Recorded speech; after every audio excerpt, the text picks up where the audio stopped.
Benjamin Impossible. Chapter 5. Lemon Time. The two boys floated around the hot air balloon and tried to explain to the strangers hanging in the basket underneath what to do. "You have to pull the rope out of the dog's butt," Benjamin yelled as he flew by on his power mop.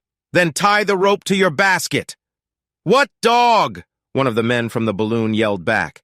Apparently, these guys weren't used to robotic dogs or taking instructions from kids at high altitude. "Noah is not really a dog, you dummy. He's an autonomous robot we built last Christmas. He has a small rope hanging out the back where his poop hole would be if he were a real dog." Charlie, hovering in the air in his high chair, tried to be helpful as well. "Real dogs don't fly and don't have jet engines where their legs are supposed to be," he explained.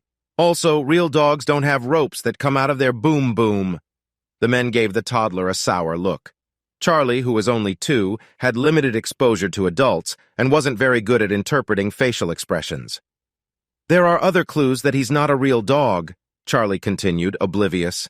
"For example, real dogs aren't constructed from a lightweight aluminum alloy or polymeric plastic. Also, real dogs don't have glowing eyes and LED lights."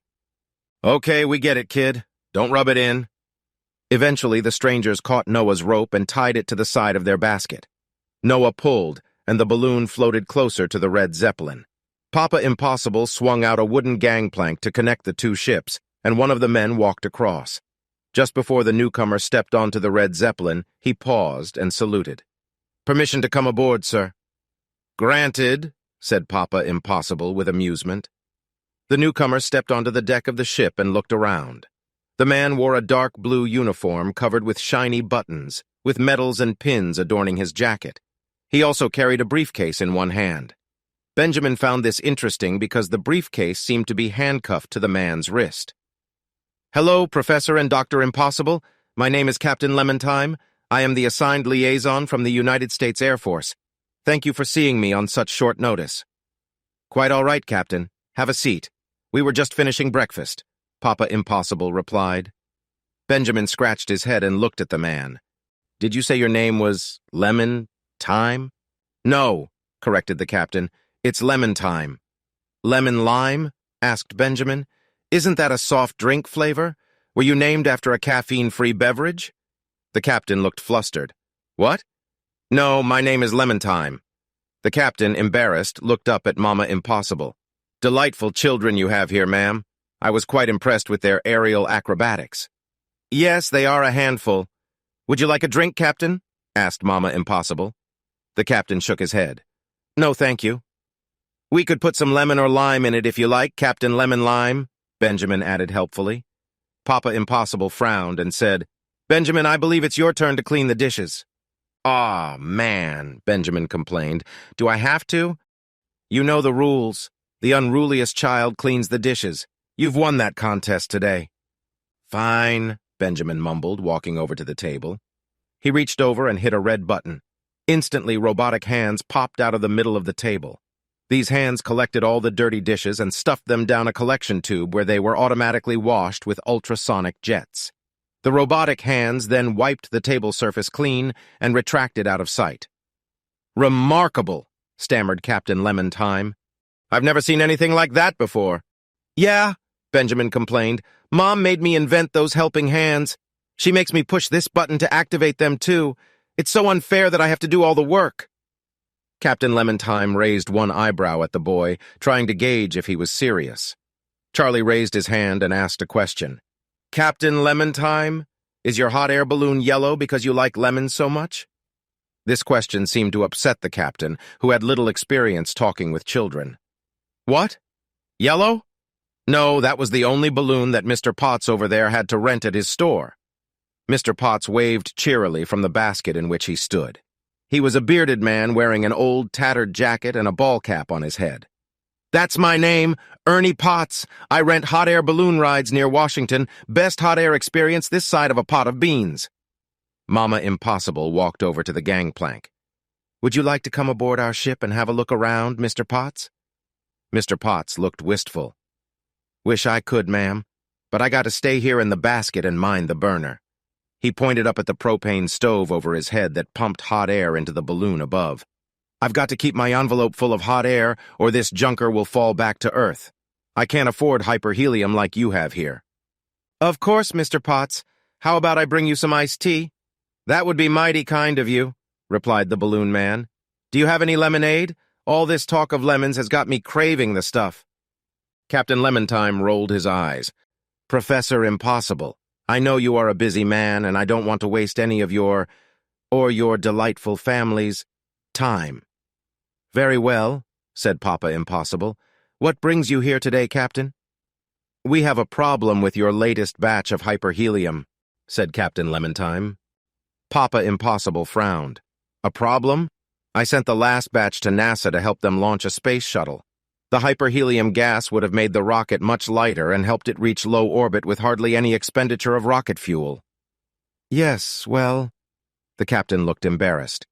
"That was the plan. Unfortunately, your hyperhelium shipment was stolen." "What?" Papa Impossible jumped up from the table.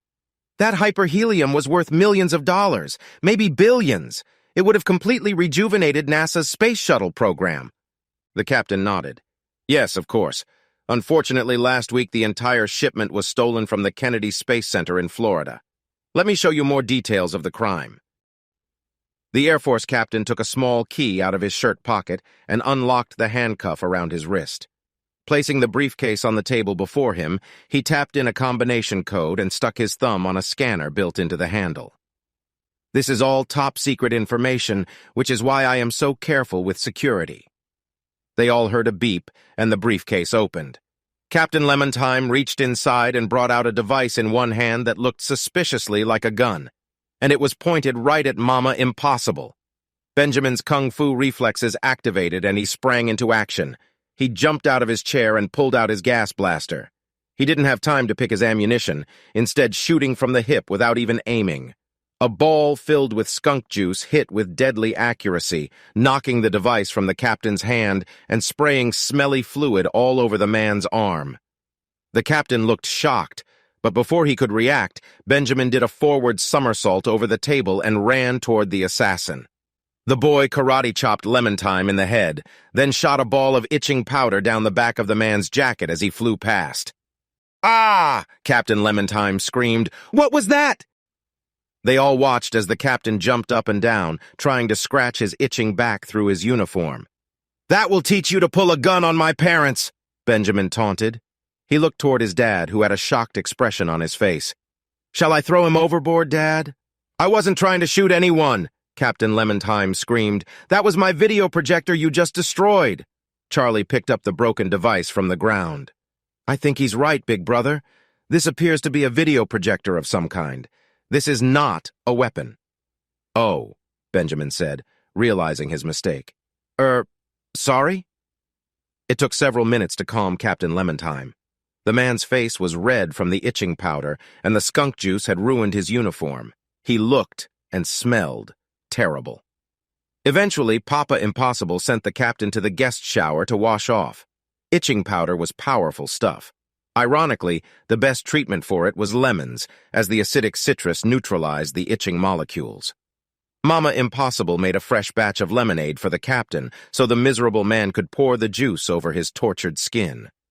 An hour later, Captain Lemontime sat at the table again, wearing a pair of Papa Impossible's pajamas and sipping hot chocolate.